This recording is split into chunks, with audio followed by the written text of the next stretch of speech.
बंदी छोड़ सतगुरु रामपाल जी भगवान की जय। बंदी छोड़ की सभी पुण्यात्माओं को दास का सत साहिब। तो पुण्यात्माओं, पूर्ण परमात्मा धरती पर प्रकट है 8 सितंबर 1951 में से किसके रूप में? सतगुरु रामपाल जी भगवान के रूप में। तो उस पूर्ण परमात्मा का गुणगान कर रहे हैं वाणियों के माध्यम से। संध्या आरती में जो वाणियाँ हैं, जो उनमें जो गूढ़ रहस्य छिपे हैं, उन वाणियों के माध्यम से अपने सतगुरु का हम लोग गुणगान कर रहे हैं। ये बहुत सौभाग्य की बात है। तो मालिक दया करें, इन वाणियों के अंदर जो मर्म छिपा है वो भक्तों को समझ में आए, क्योंकि सब सुमरें अपने अनमाना, तो गति लखी न जाई। कहें कबीर कृपा कर जिन पर, ज्यों है त्यों समझाई। ये आज की इस वाणी का, इस शब्द का मुख्य रहस्य है। ये बहुत ही महत्वपूर्ण है। आज का अगर आपको वाणी समझ में आ गई तो आपको पता चल जाएगा कि सतगुरु कितनी महत्वपूर्ण जीवन में पार्ट निभाता है। बिन सतगुरु के जीवन कैसे पशु के समान है, पशु से भी नीचा है। तो आइए परमात्मा का गुणगान करते हैं। राम निरंजन आरती तेरी, अब गति गति कुछ समझ पड़े नहीं, क्यों पहुँचे मति मेरी। पहले पूरा पढ़ लेते हैं। राम निरंजन आरती तेरी, राम निरंजन आरती तेरी, अब गति गति कुछ समझ पड़े नहीं, क्यों पहुँचे मति मेरी। नराकार निर्लेप निरंजन गुणय अति त्यों देवा, ज्ञान ध्यान से रहे निराला, जानी जाए न सेवा। सनक सनंदन नारद मुनिजन शेष पार नहीं पावें, शंकर ध्यान धरे निस्बासर अजहु तहि सुलझावें। सब सुमरे अपने अनमाना, तो गति लखी न जाई। कहें कबीर कृपा कर जिन पर, ज्यों हैं त्यों समझाई। देखो, पूर्ण परमात्मा ने सब कुछ स्पष्ट कर दिया है इसमें कि राम निरंजन आरती तेरी। राम कौन? देखो, राम है अविनाशी राम। जैसे कबीर ने लिखा है कि एक राम दशरथ का बेटा, और एक राम घट घट में बैठा, और एक राम का सकल पसारा, और एक राम त्रिभुवन से न्यारा। ये तीनों लोकों से न्यारा वो सत कबीर है। तीन लोग कौन कौन से? एक तो जिसमें हम रह रहे हैं, एक ब्रह्मांड, फिर 21 ब्रह्मांड काल के, 7 शंख ब्रह्मांड अक्षर पुरुष के। ये तीन लोकों से न्यारा वो शाश्वत स्थान सतलोक में रहता है। तो उस पूर्ण परमात्मा अविनाशी राम की आरती करना है। राम निरंजन, निरंजन का अर्थ होता है माया रहित परमात्मा। तो जो कबीर परमात्मा है वो माया रहित है। और वैसे निरंजन को भी, काल को भी निरंजन कहते हैं, लेकिन उसका वास्तविक नाम है अलख निरंजन। माया सहित है वो, उसमें माया का प्रभाव है। लेकिन जो पूर्ण परमात्मा है, जो बंदी छोड़ है, जो सतगुरु रूप में प्रकट होकर आते हैं, वो माया रहित हैं।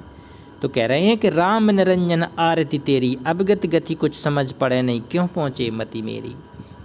नराकार निर्लेप निरंजन, आहा, कोई निर्लेप नहीं है परमात्मा की। नराकार है, नर आकार है परमात्मा, एक स्थान पर बैठा है। कहते हैं कर नैनो दीदार महल में प्यारा है।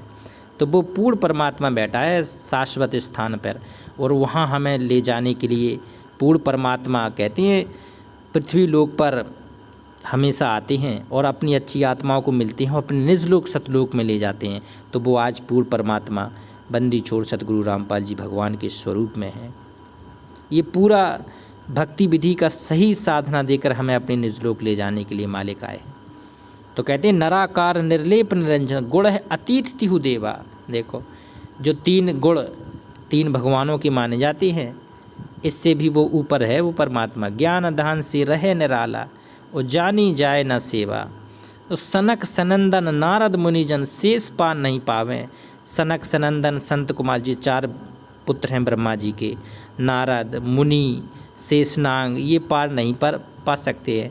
और शंकर ध्यान धरे निस्बासर, शंकर ने भी बहुत युगों तक ध्यान लगा के देख लिया, उन्हें भी नहीं मिले। कहते हैं जही खोजत ब्रह्मा थके, और थाके शेष महेश, और गीता की गति कुछ नहीं, वहाँ संत किया प्रवेश। वहाँ पूर्ण परमात्मा ही जा सकता है संत रूप में जब आता है।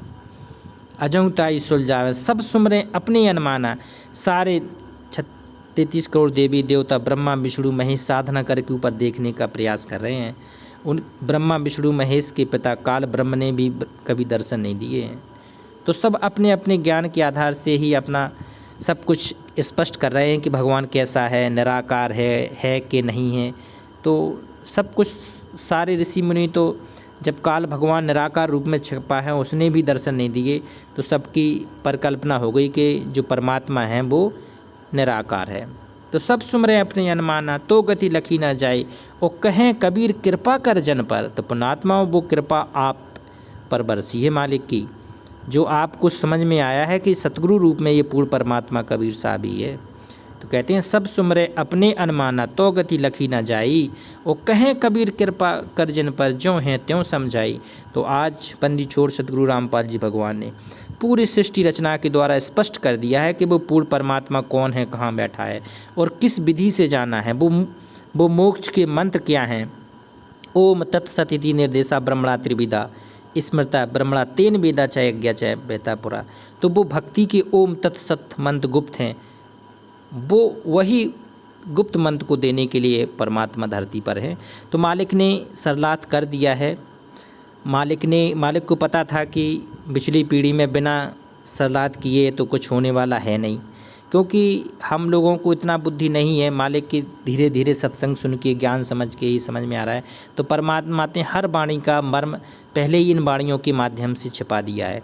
तो इस वाणी के माध्यम से हमें क्या मर्यादा है, परमात्मा हमें क्या आदेशित कर रहे हैं, हम लोग इसके बारे में भाई बहन एक दूसरे से मिलकर अपने विचार की लिए साथ संगति करते हैं। तो इसमें क्या एक एक वाणी देखते हैं। इसमें क्या, हे निरंजन राम, जैसे राम निरंजन, हे निरंजन राम अर्थात माया रहित परमात्मा, आपकी आरती करता हूँ। हे अभिगत, क्या अभिगत गति कुछ समझ पड़े ना, अभिगत कहा गया है क्योंकि पूर्ण परमात्मा की गति को कोई नहीं समझ सकता है। परमात्मा काल को धोखे में रखकर यहाँ पर मनुष्य रूप में रहता है पृथ्वी पर, और अपनी साधना द्वारा साधना करा के अपने जीवों को यहाँ से पार करके ले जाता है। तो उसकी गति को ना आने की, ना जाने की, ना अपने जीवों को ले जाने की कोई नहीं समझ सकता है। वर्तमान में भी वो पूर्ण परमात्मा कैसे अपनी लीला के द्वारा ये भक्ति मार्ग को आगे बढ़ा भी रहा है। ये किसके प्रभाव से आगे बढ़ रही है, आज किसके सत्य ज्ञान से ये हम लोग बंधे हैं, एक दूसरे के विचारों से, भावों से। आज हम लोग कितने एक दूसरों के प्रेम से बंधे हैं भगत आराम से। और आगे का प्रोसेस भी वो पूर्ण परमात्मा क्लियर कर रहा है कि आगे कितना प्रेम होना चाहिए, कितनी मर्यादा होनी चाहिए, कितनी भक्ति होनी चाहिए, इसकी भी प्रोसेस परमात्मा चला ही रहा है। तो परमात्मा की कोई गति नहीं पहचान सकता। आपकी स्थिति का कोई ज्ञान संभव नहीं है। मेरी बुद्धि वहाँ तक कैसे पहुँचे। परमेश्वर कबीर जी ने साधक को समझाने के लिए स्वयं भगत का अभिनय करके समझाया है। जब कबीर साहब आए थे तो स्वयं एक भगत का रोल करते थे, गुरु थे रामानंद। वर्तमान में भी भगत का रोल निभाया है मालिक ने, और सतगुरु अपना बनाया था रामदेवानंद जी महाराज। स्वयं तो पूर्ण परमात्मा थे, लेकिन ये परमात्मा की लीला का अंग होता है कि भगत कैसा होना चाहिए। जो परमात्मा अभिनय करते हैं कि भगत बेटा ऐसा होना चाहिए, तो मालिक ने वो भी आधीनी करके दिखाई है। अपने सतगुरु के प्रति कितना नम्र होना चाहिए, कितना आधीन होना चाहिए, ये सब मालिक ने स्वयं करके बताया है। तो आज हमारे लिए एग्जाम्पल छोड़ दिया है। और परमात्मा समय समय पर आगे भी भगत का रोल मालिक ही निभाएंगे, क्योंकि आगे हो सकता है कोई ऐसा रोल भी हो, क्योंकि भगत और भगवान ये दो अभिन्न अंग हैं। आगे ये हजारों साल तक मार्ग बनेगा तो भगत के रोल में भी भगवान अपनी क्रियाएं बीच बीच में करता है अपनी मर्जी से, क्योंकि भगत का रोल कोई आसान काम नहीं है। भगत जो पूरे पृथ्वी लोक के सभी जीवों को सामूहिक रूप से प्रेम की भक्ति देगा, तो ये मामूली काम थोड़ी है, वो परमात्मा की शक्ति से ही होगा। तो कहते हैं अभिगत है वो, अभिगत गति कुछ समझ पड़े नहीं, क्यों पहुँचे मति मेरी।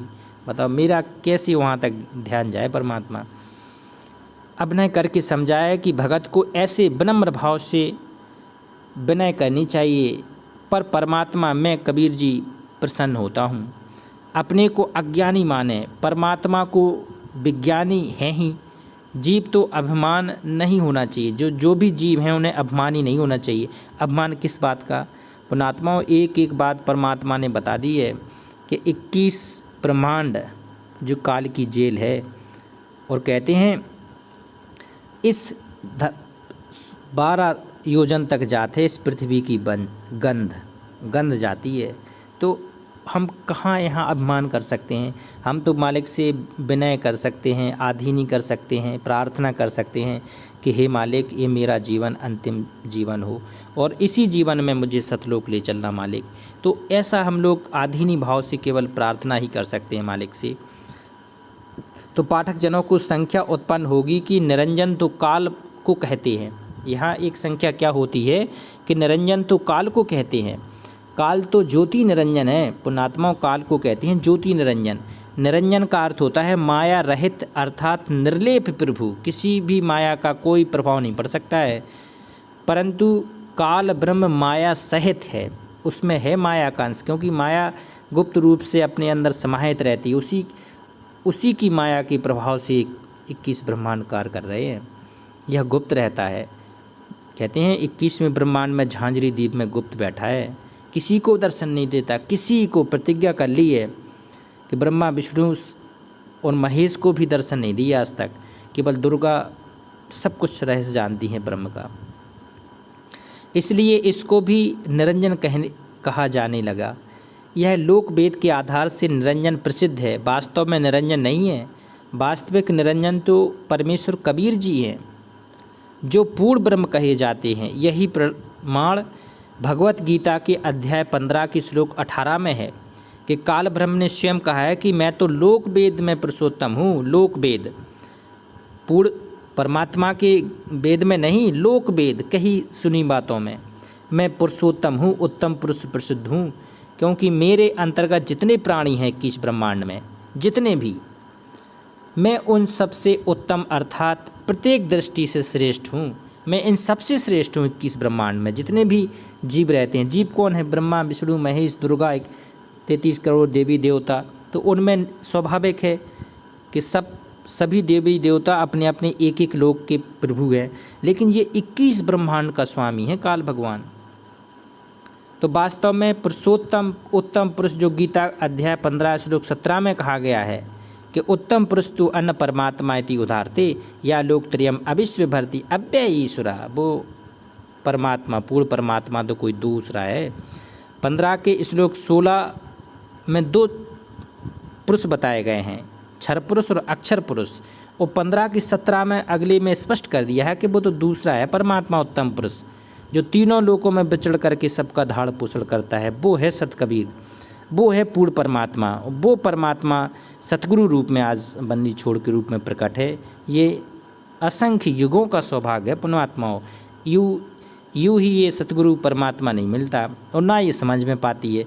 ये ज्ञान माया से, पैसे से, प्रॉपर्टी से या धन दौलत से इसका कोई वास्ता नहीं है। इसका तो समर्पण से वास्ता है। जो समर्पित होगा उसी को भगवान ये ज्ञान देगा और उसी को बताएगा ये सब। सरलात उत्तम पुरुष पुरुषोत्तम अर्थात श्रेष्ठ समर्थ परमात्मा तो ऊपर के गीता अध्याय 15 के श्लोक 17 में वर्णित क्षर पुरुष तथा अक्षर पुरुष से अन्य ही है। जो परमात्मा इस प्रकार कहा जाता है, जो तीनों लोकों में प्रवेश करके सबका धाड़ पोषण करता है, वो है अविनाशी परमात्मा है। वो पूर्ण परमात्मा है। सात शरीर आता है और सात शरीर जाता है। कहते हैं ना सतगुरु जननी जने और जाके माँ ना बाप, और पिंड ब्रह्मांड से रहते हैं ना वहाँ तीनों ताप। तो ये है, ये सबसे बड़ा भगवान है।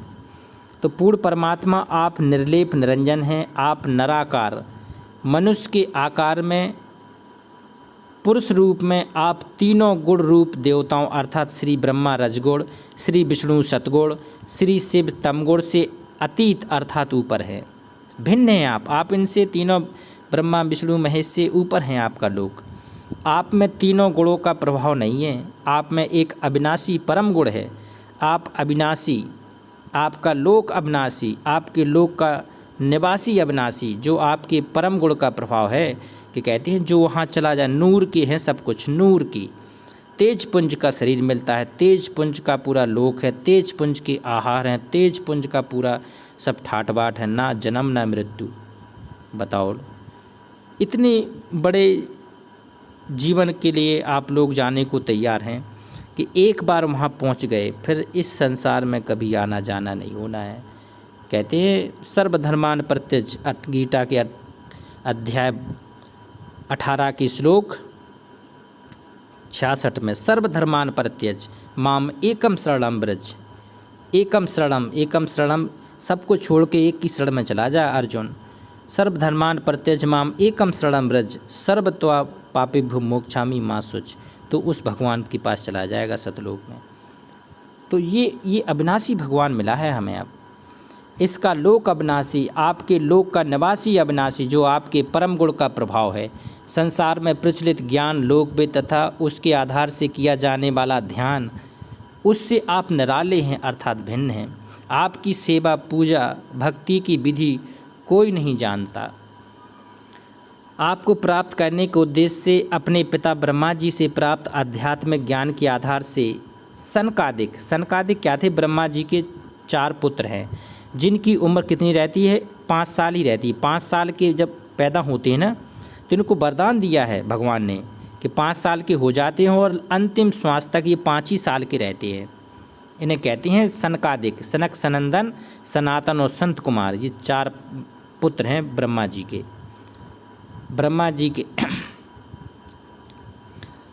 ब्रह्मा जी का ही एक पुत्र नारद ऋषि तथा शेषनाग भी ऋषियों से सुने ज्ञान के आधार से लोक वेद के आधार से साधना कर रहे हैं।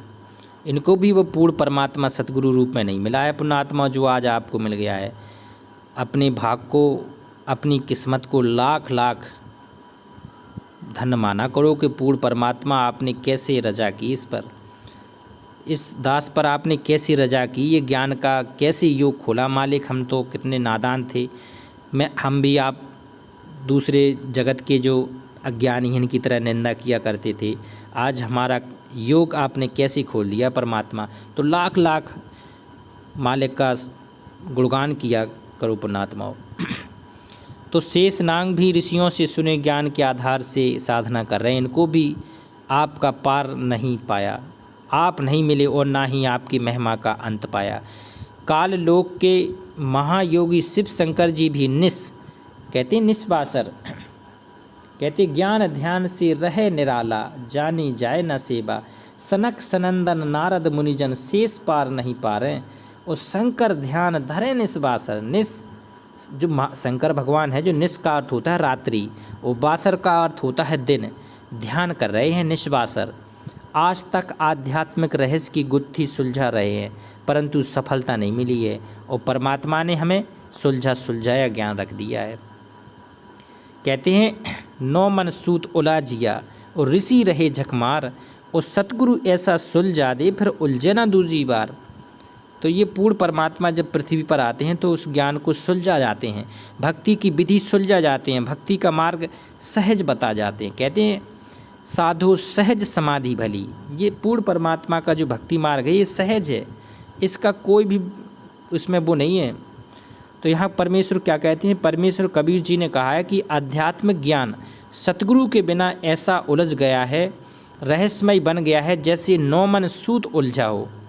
उलझे हुए एक शेर मतलब 1 किलोग्राम सूत, कच्चे धागा को सुलझाने में जुलाहों को 1 सप्ताह लग जाता था। पहले कहते थे कि जो सूत उलझ जाता था ना, यदि धागा टूट जाता तो गांठ लग जाती थी, और गांठ लगे कपड़े को ग्राहक नहीं लेता था या अति सस्ते भाव में लेता था। तो ये बहुत बड़ा उस समय रोग था कि किसी तरह सूत उलझ ना पाए, गांठ ना पड़ पाए। ये कितनी टेंशन हुआ करती थी उस समय जुलाहों को। तो यह इसी प्रकार परमात्मा यहाँ बताना चाहते हैं कि जिस कारण जुलाहे बहुत ध्यानपूर्वक सूत को सुलझाते सरल करते थे। विचार करें 9 मन सूत, 1 मन सूत में होता है 40 किलोग्राम, तो 9 मन सूत में हो जाएगा 360 किलोग्राम सूत। अब विचार करो कि 360 किलोग्राम सूत उलझा दिया नकली ऋषियों ने। भावार्थ है तत्वज्ञान 9 मन सूत की तरह उलझा हुआ है वर्तमान में। इसको सुलझाने अर्थात यथार्थ रूप से जानने के लिए ऋषिजन झक मार रहे हैं, अर्थात अपना अपना अनुभव बता रहे हैं जो एक दूसरे से भिन्न है तथा वेद आदि सदग्रंथों की विरुद्ध है। कोई भी ज्ञान उठा लो, उसमें वेद का कोई बार बार ही नहीं है, कोई वेद का लेना देना ही नहीं है। कहते हैं वेद थके ब्रह्मा थके, थाके शेष महेश, और गीता की गति कुछ नहीं वहाँ संत किया प्रवेश। कबीर साहब ने लिखा है कि वेद हमारा भेद है, मैं वेदन में नाही, और जौन वेद से हम मिलें वो वेद जानते नहीं।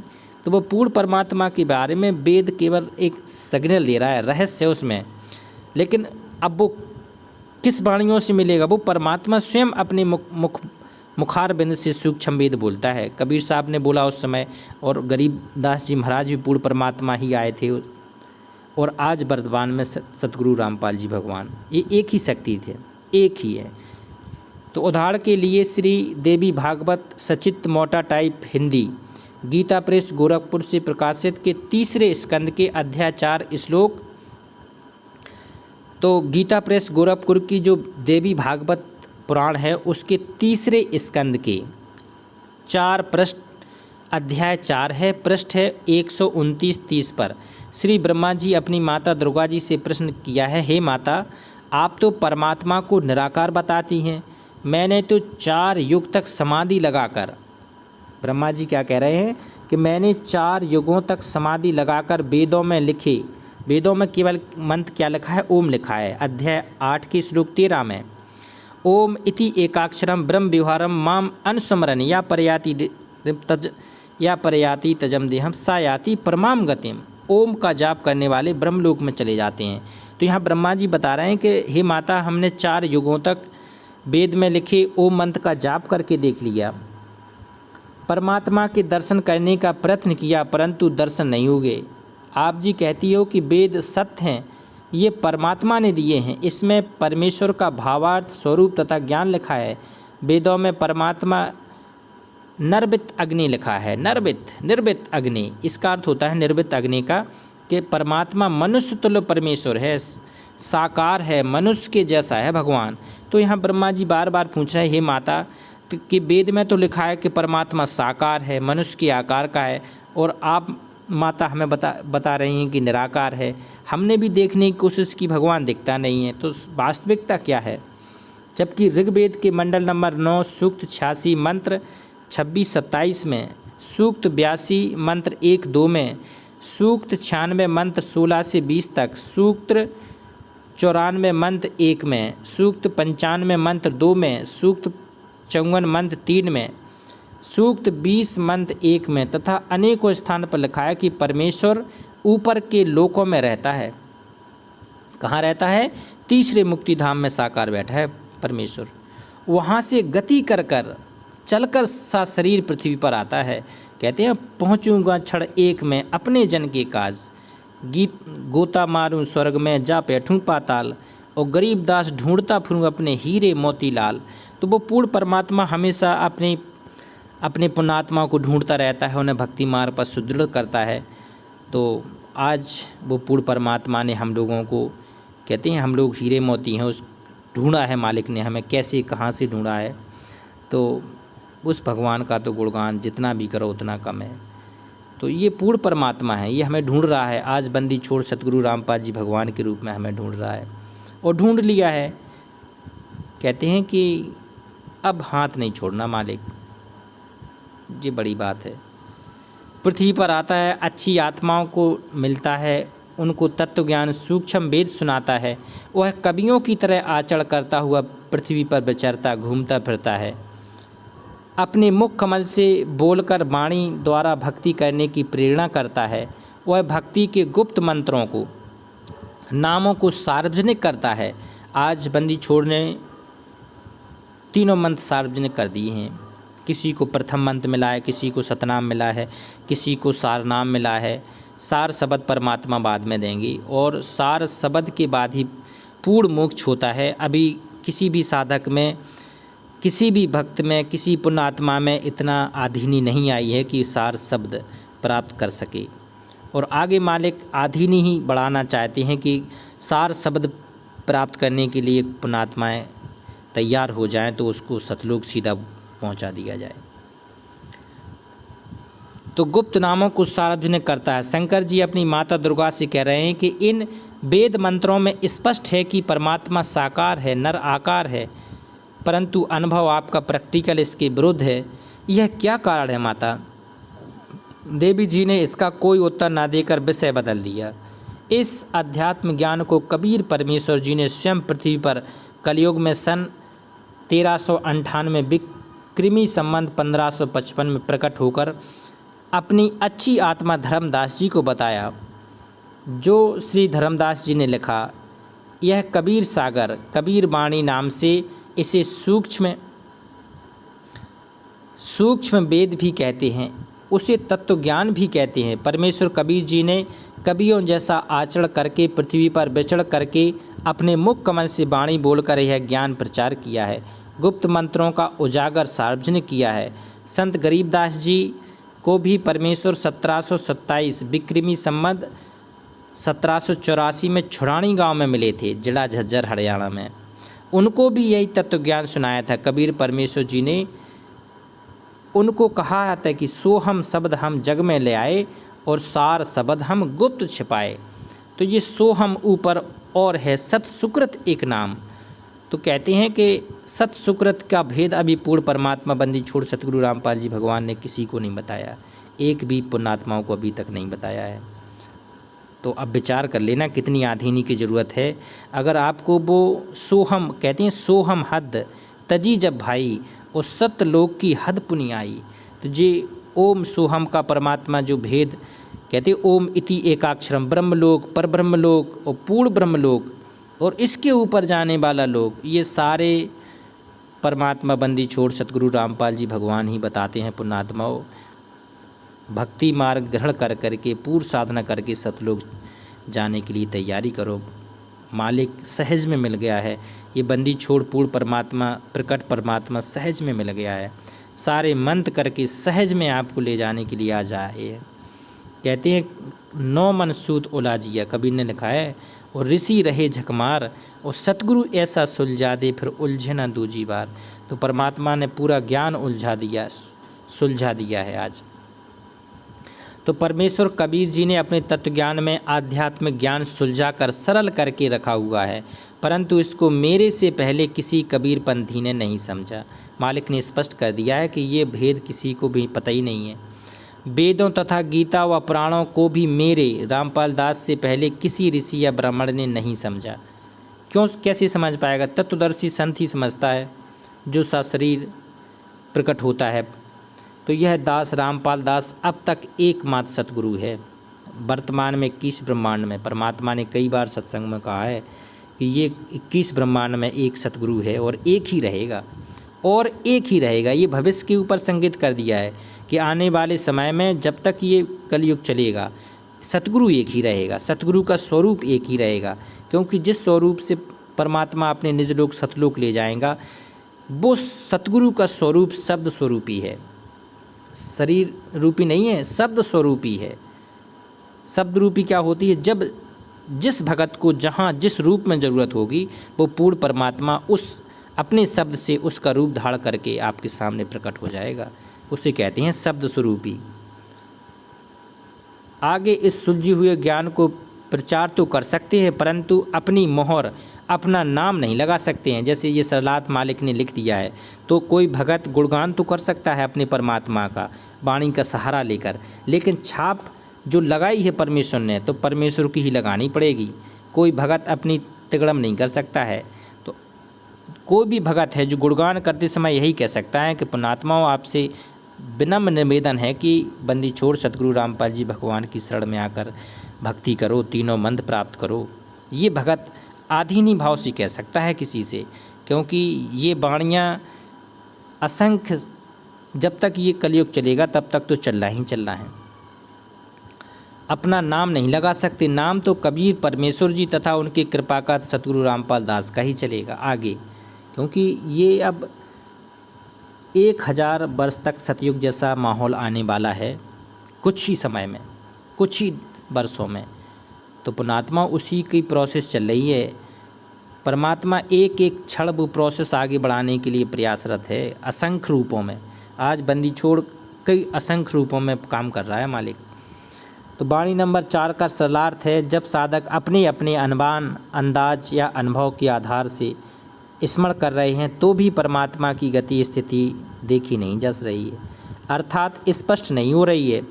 परमेश्वर कबीर जी एक जिज्ञासी भगत का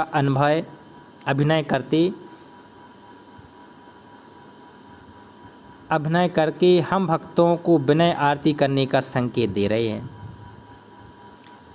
कि आप ऐसे अर्ज करना कि हे परमात्मा, हम कुछ नहीं समझ पा रहे हैं। तो आज भी यही विनय करना कि हे परमात्मा, हे पूर्ण परमात्मा बंदी छोड़, हे सत्य कबीर परमात्मा, हम कुछ नहीं समझ रहे, हम नादान हैं मालिक। कृपा आप जी अपनी महिमा यथार्थ रूप से हमें बताएं। मैंने कबीर परमेश्वर ने उस कृपापात भगत को ज्यों की त्यों अर्थात यथार्थ रूप से समझाया है। कहते हैं सब सुमरे अपने अनुमाना, उत्तो गति लखी न जाए, और कह कबीर कृपा कर जन पर ज्यों की त्यों समझाई। तो आज हमारे किस्मत को हम लाख लाख धन्य मानते हैं कि परमात्मा ने ये सहज में भक्ति हमारे हृदय में समा दी है, और परमात्मा ने पहले इतना हमें दृढ़ बनाया है, इतना समझदार बनाया है कि ये तत्व ज्ञान समझ सके हम। तो कहते हैं ये भगवान सहज मिले अविनाशी, तो पूर्ण परमात्मा आज सहज में मिल गए हैं। तो पुण्यात्मा अंतिम श्वास तक मालिक का गुणगान करना है, अंतिम श्वास तक परमात्मा की भक्ति करना है। अंतिम श्वास तक इसलिए क्योंकि अंतिम श्वास जब यहाँ से टूटे तो सीधा सतलोक में मालिक की निज दरबार सतलोक में बैठे पाए। तो ये बहुत बड़ी बात है, बहुत सहज मार्ग है, बहुत ही सहज विधि परमात्मा ने बताई है। तो मालिक का एक बार जयकारा लगाते हैं। बंदी छोड़ सतगुरु रामपाल जी भगवान की जय। सत साहेब।